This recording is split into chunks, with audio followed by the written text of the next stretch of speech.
Thank you for joining us for Lenovo's series of public sector podcasts. I'm Keith Lee, and each episode you hear was designed to help sellers expand their knowledge of Lenovo's solutions and increase their sales into the government and education segments.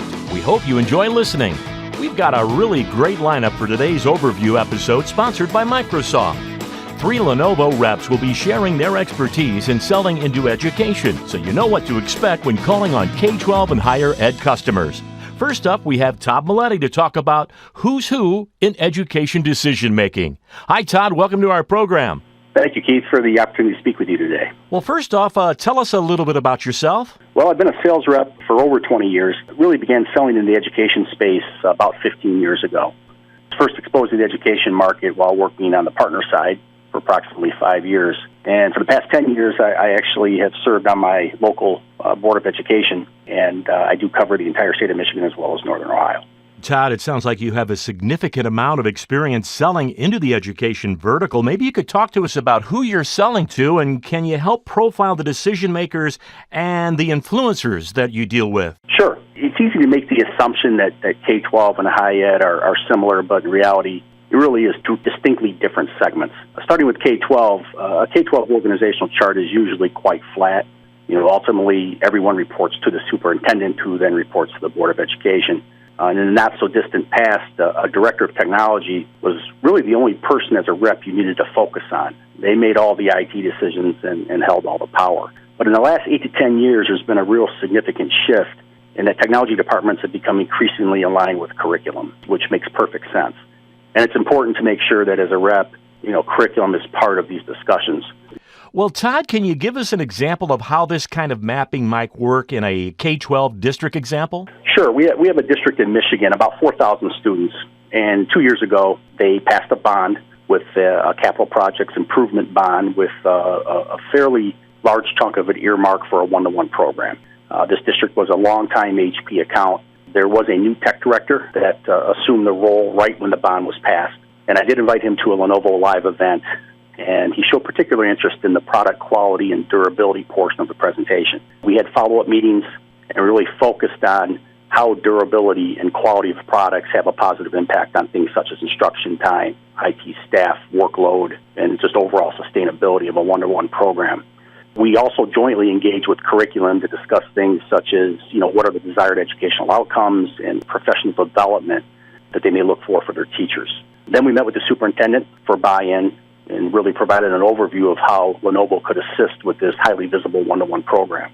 Last but not least, because one-to-one is being funded with community tax dollars, it was important to the district that we present to a technology committee comprised of approximately 30 parents and community members. There were, I will say, some individuals in that committee that were really pushing the Apple product, but I think once we presented to them and showed them the benefits of the product engineering, the quality, the durability, the sustainability of the program, the committee did end up supporting the decision to move to Lenovo, and they've been a great customer. I think this is a great representation of a district getting support from all of its stakeholders. And that's the type of transparency I think that can also help a district in the future when it goes to ask its voters for another bond or millage where they will have success getting it passed. Todd, what about in higher ed? I mean, how do all the decision makers come together in this environment? I think it's important to identify that model and then really who those decision makers are. The challenge is when it's a very decentralized model, because with larger universities, you can potentially have hundreds of decision makers on one campus. I found in my territory that the larger universities tend to have campus-wide IT councils or land manager groups that meet frequently, usually monthly. These groups are really open to bringing in key IT vendors to discuss things such as roadmaps or best practices.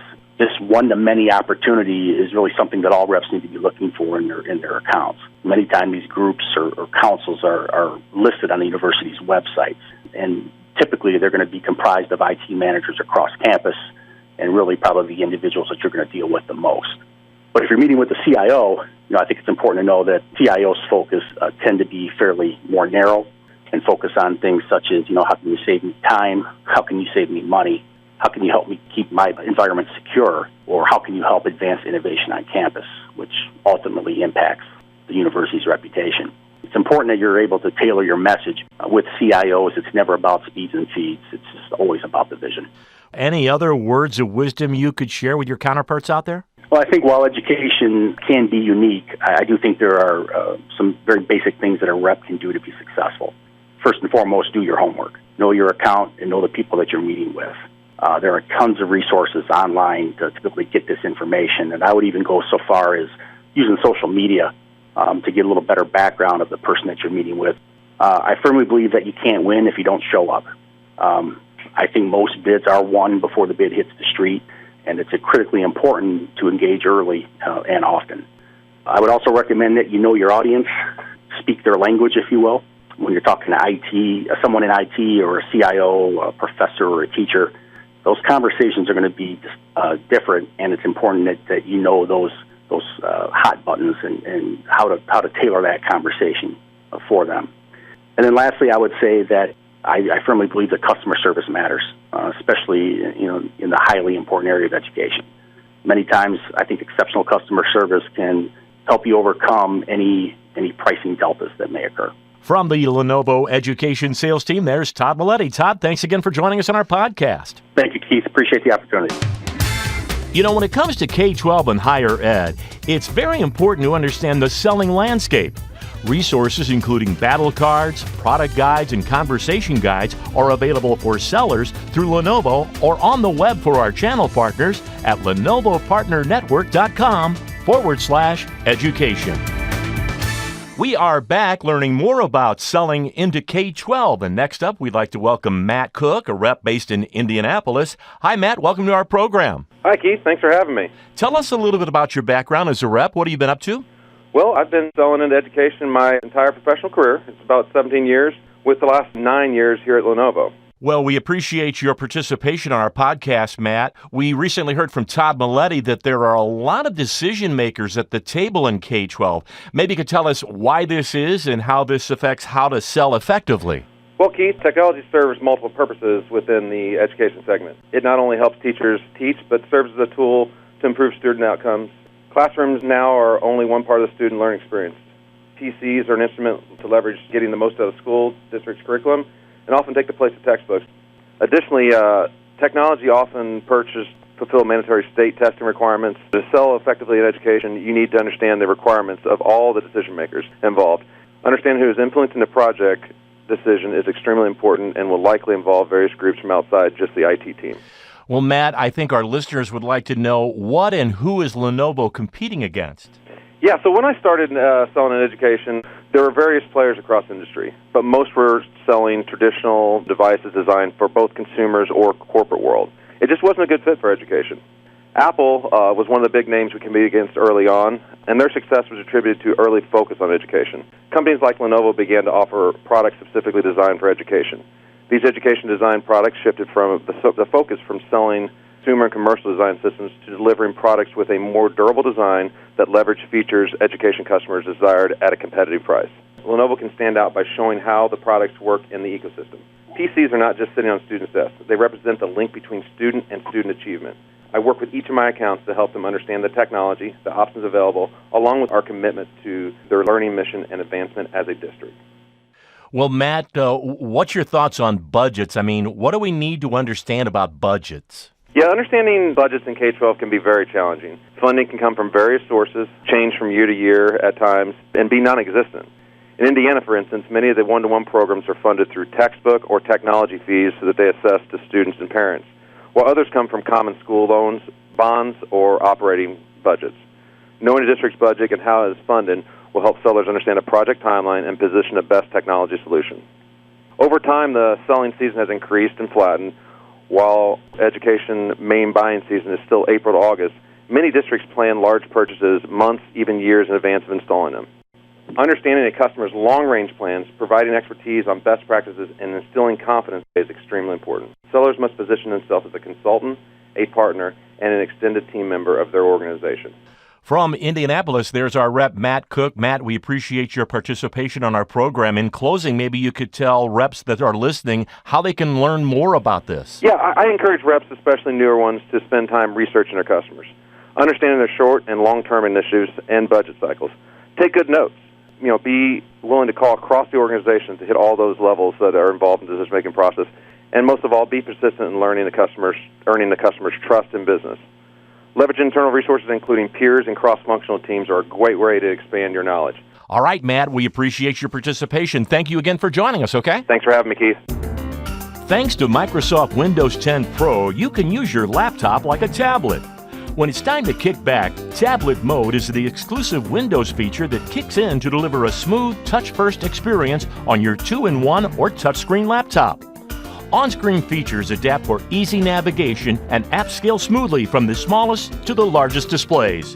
You can easily run in or out of tablet mode anytime you want. Your screen will give you a smooth transition and a beautiful display. Lenovo and Windows 10 Pro, a great combination for education. Well, we've learned about who's who in education, and we dove a little deeper into K-12. Now let's spend a little time chatting with a rep out in the field who's been selling into higher ed, and we'd like to welcome Laura Eckler to our program. Hi, Laura. Hi, Keith. Thanks for having me today. It's nice having you join us on our podcast. Tell us a little bit about yourself. Sure. So I've actually been with a combination of IBM and Lenovo for 16 years. I'm currently selling into high ed only. Prior to that, I was selling into our public sector environment for 13 years, which covered both K-12 as well as higher ed. Well, Laura, now that you're focused on higher ed, what would you say are the most unique factors of this vertical? Higher education is very decentralized from a purchasing perspective. In the past, and I think with most sales organizations, we're trained innately to go after what we refer to as the big whales, kind of those top 10 large accounts. High ed is very unique in that even at these very large universities, 9 times out of 10, the most you can hope for is a hunting license. Most universities are not going to standardize or require standardization at the client level in a particular manufacturer. It's kind of contradictory to the free thinking, where I'm absolutely continuing to go after those big whales, the largest universities in my territory, but I'm also shifting some focus over to the smaller private and liberal arts colleges as well as the community college segment, which I think is a very underserved segment today. And typically the smaller campuses, the private and the liberal arts, and definitely the community colleges, those are much easier to convert, and they're typically going to be standardized across their campus and or campuses. Well, Laura, it seems like selling into a large campus could be very intimidating. Where do you start? You're exactly right, Keith. The large universities are very decentralized by nature. So I initially try and focus on the professional schools where Lenovo should have the obvious advantage, such as engineering, medical, pharmaceutical, legal. Well, it seems like a complex sales environment. Is that correct? You really need to do your research, understand who the decision makers are, what some of the driving factors within those individual schools may be, so that when you are able to get some time with those decision makers, that you're focusing on the right areas and making sure that you understand their business and their initiatives. Laura, you're kind of a detective, aren't you? I mean, you're searching for weaknesses that are out there. How do you go about exposing those weaknesses? Absolutely. We have to understand what our competitors are doing in this space, and we have to understand how to pivot those conversations to emphasize the Lenovo strength. Laura Eckler, we certainly appreciate you joining us on our podcast. Any other words of wisdom about this segment and these customers that you can relate to us? I would say to all my peers across the country, embrace this space. There's a tremendous amount of growth to be had. It's $1 billion business that we have very little share in, so there's essentially all upside here, and it's going to drive the margin to counterbalance the K-12 deals that we have to continue to invest in as an organization. Laura, thank you again for your time. We really appreciate your input on our podcast. Absolutely. Thank you for having me. Well, that wraps up this edition, and we'd like to extend a special thanks to Microsoft. Thank you so much for listening to today's Public Sector Podcast. I'm Keith Lee, and if you have any questions or topics you'd like to cover in a future episode, please send those requests to lenovopodcast@dialoguegroup.com. Hope you'll join us next time. Again, that website is Lenovo Podcast at dialoggroup.com. Happy selling!